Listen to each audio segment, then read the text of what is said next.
have a bit of a different talk today, because usually we've always been seen as the consumer company, and 1X is, amongst others, a consumer company. But one of the really big things to us has been, over the last decade, the company is really about how do we create an abundance of labor. And consumer has a very important part to play in this, but of course, humanoids to me is about how do we create general labor that can be deployed across society. And while the home has the best data, and I think also will be one of the biggest markets in the end, I do think there's a lot to say about when you have this beautiful platform that we've spent so long to really bring to life, and we're ready to scale this, we're ready to manufacture this. How do we let everyone help? How do we kind of create this biggest possible ecosystem around robotics? Because general automation and robotics is actually still quite small. And if we're really going to come to an abundance of labor, then I don't think this is something we can do alone. And we have some pretty big announcements coming up in a couple of weeks that you're going to get like a small taste of today with respect to how we are going to launch Neo as a developer platform. And really a call to action for everyone to come build on this system and see how we can create so much value in society by applying general automation.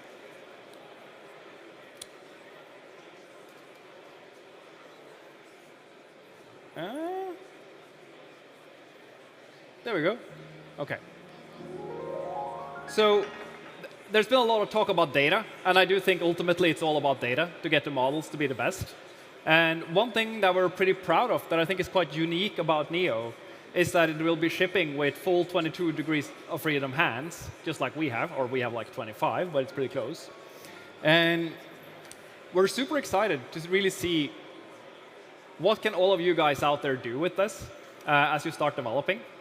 And also, how can we make this even accelerate what we're doing towards consumer? So even though it might be a bit confusing for us to talk about a developer platform as the consumer company, I also want to assure everyone that hopefully here ordered a robot that we are shipping to consumers this year. It's going to be very rough and a lot of fun. And we're going to hand select a few of you guys to be part of this. And we're going to scale it as fast as we absolutely can, but we want to do it in a manner that is safe and that is really responsible. So it's going to be slow in the beginning, but there's going to be a few who gets the robot this year. And through really enabling this developer ecosystem, we also hope to really accelerate the deployments into the home and enable everyone to build these small applications that they can really, either for fun or for useful things, get more out of their Neo. So if you think about it like this, 1X is at this point really where we have a factory that is ready to scale, and we can produce a lot of robots. And this is all manufactured, by the way, in Hayward in California, except for magnets, which we buy from China. But it is really, as far as I know, one of the few Western alternatives to all of this great hardware that comes out of China. And if we now insist that we are going to build all this ourselves, then it's going to take us a long while. Because if you think about all of the different things you want to do, right? You have the very dear to me, like the developers that are like someone who just begs mom and dad for a robot to try to solve some unsolved problems, to all of the startups that we're talking to that wants to automate on top of some of these new platforms. You have all the big research labs, from the frontier labs to more of the new Neo labs, to the more classical integrators that want to modernize and think about how can they apply more general systems. This is a lot of work, and it can create a lot of value today. And what we really, really want to make sure we focus on as 1X is we want to stay a product company. So we do not want to be in all of these markets, working out how to integrate against all of these different ERP systems or MRP systems or other customer applications. We would really like to partner on this. And we think this is a great opportunity to really start growing that ecosystem. And of course, we will do some of it ourselves. So there are a few hand-selected customers that we will do.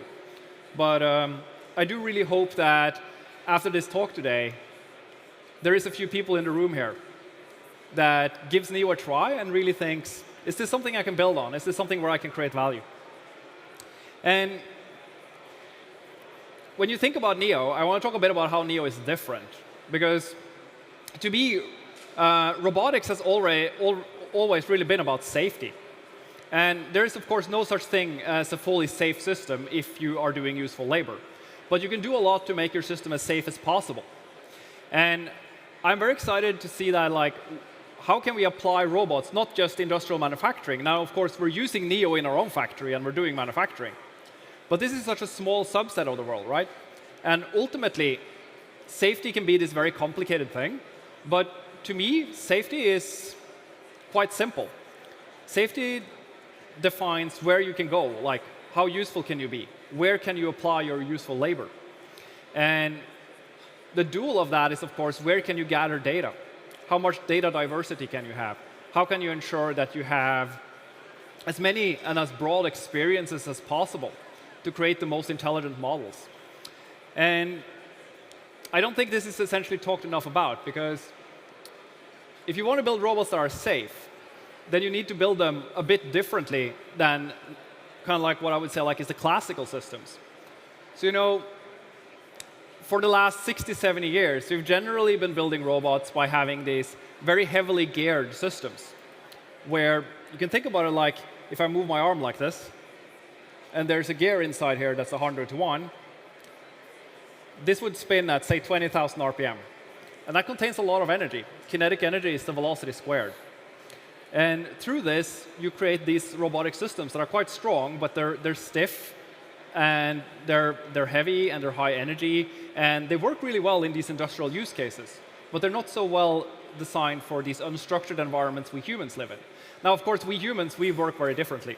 We're compliant, we're low energy, we're safe, we're soft, and we really wanted to build this into the machine. And I kind of like to look at this as a tech tree. And I'm going to steal this from Jim Fan, who talked about the Age of Empires 2 tech tree, because I think it's a great analogy. If you start at the top and you have a normal motor, and then you use this and you select some high ratio gears, and you start having to add a lot of sensors because now your system is stiff, it's hard to modulate, and it gets kind of complicated, and in the end you can solve it for some tasks. But what we really did was we started differently. We invented a motor that is so strong that we can pull on these tendons instead. And kind of like loosely inspired by nature, create these beautiful, soft, compliant systems that are more energy efficient and can interface with the world in a safe manner. Now, of course, there's a lot of smart people here today that know a lot of technical things and have been in robotics for a while. So then you all know that like tendons are amazing.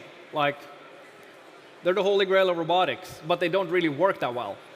They're finicky, they break, they're not that durable, they're really hard to design around. There's a lot of unsolved problems. And this is something we're really, really proud of, because it's one of those problems that there's no one solution. We've been grinding on this problem for a decade, and all the way from like new discoveries in material science to how to weave these things, to how to process, how to post-process, how to design around. We're finally at where we're going to ship a product that I think we can have better durability and better reliability than the classical geared systems, but we can do it with this tendon-based system. And I think that's really one of the biggest achievements of 1X, and what ultimately, of course, I'll skip to this one, what ultimately allowed us to build some hands that I think is quite unique in the capabilities. Because this is really where even nature is not able to really put all of your muscles in your hand for your hand. You're kind of forced to do tendon-based system if you want to do hands that are as strong and as dexterous and as back-drivable and force-compliant as human hands are. So this has been a big project over the last... having a bit of trouble with my videos not playing. There's a hand supposed to be in the background here. But you saw the hand earlier. So it's one of those things that we've been working on for a long time, and that we're very proud to ship now. And as part of the developer platform, we're going to ship Neo with the 22 degree of freedom hands, and we're going to try to create this homogeneous type of platform, so that when we all build on this, we will be able to not only solve some useful problems, but also try to create some reproducibility across research, which I'm very excited about. And we're partnering quite heavily with NVIDIA here to build this out. And I wanted to spend like 2 minutes talking a bit about how I see the platform, because it's so diverse. So we want to ensure that Neo can cater to all different types of platform customers. So that means we will have some customers like the Frontier Labs, who's going to say like, we don't really want any of your guys' stuff. We just want the robot, and we're going to build our own model, and we're going to deploy that, and we're OK with that. We just want to create the value that comes from building a great ecosystem. But we also want to go all the other way and say, here's a system where you not only get Neo, you get the data collection equipment. So sensors like gloves, cameras, etc. you can put on yourself, VR control systems, together with the robots, so you can gather data. This data automatically gets uploaded in our cloud. Our cloud has some pretty good, in our opinion, pretty good at least, models that we've trained to do filtering, dense captioning, everything that needs to happen with your data. So you can select the right model that you want to fine-tune. Hopefully, you're going to select the 1x World model. We think that's the best model. But there will be other models in there. And then deploy this into simulation, do evaluation, deploy this on the robot, and solve your problem. So that we can really cater to this very large breadth of the ecosystem, from people who want to build the entire stack themselves to people who essentially have a problem and they want to gather some data to apply this to solve the problem. And I think this is incredibly important, because if you want to enable a large ecosystem, it really starts by how do you get the cost down. And even though we're quite proud of being able to sell Neo as a developer platform that is very cost competitive, not everyone can afford a robot day one. So we are really going to strive hard for that when we're launching Neo from day one. Simulation, together with NVIDIA, is a first-class citizen. So that you can do all of your experiments in simulation, and you can run all of your models in simulation, and see how far you can push this before you actually even have a robot. And one thing that I'm incredibly excited about when it comes to that, and that we're going to roll out towards the end of the year, is essentially what I call the Neo farm. So we're planning to run actual evaluation in real. And the way this will work is that we will have leaderboards across different model evaluations for different tasks. And then we want to automatically run a certain set of the top models on these leaderboards on actual Neos. So we will build physical simulations where we have Neos in resettable environments, and we will allow you guys to run your codes on them.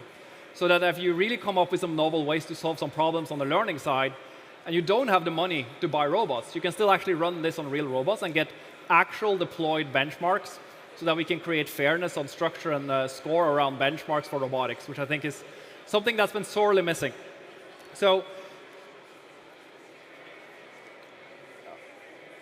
I want to end on the high side. I think we're coming into some incredibly exciting years. It's extremely hard to predict whether we will have this kind of like abundance of labor happening in the next 2 years, 3 years, or next decade. But I'm pretty confident it's not decades. And I think together we can build such an incredible value by working on this problem. And I can't wait to see Neo and these other embodiments that we will enable to be out there in labs, completing experiments, closing the loop on scientific experiments, which is such a big missing thing for in general AI right now, right? We have the digital models, but we're not able to build and run the experiments. To help out in healthcare, to help out with companionship and loneliness, to help out in factories, to help out across society in general. And I really hope some of you guys want to help us on that journey, and that we can build this together. Because I do think that the path to abundance through robotics is going to be through platform and developers, and through building this incredibly large ecosystem that will enable us to crowdsource solving a lot of these problems. Thank you.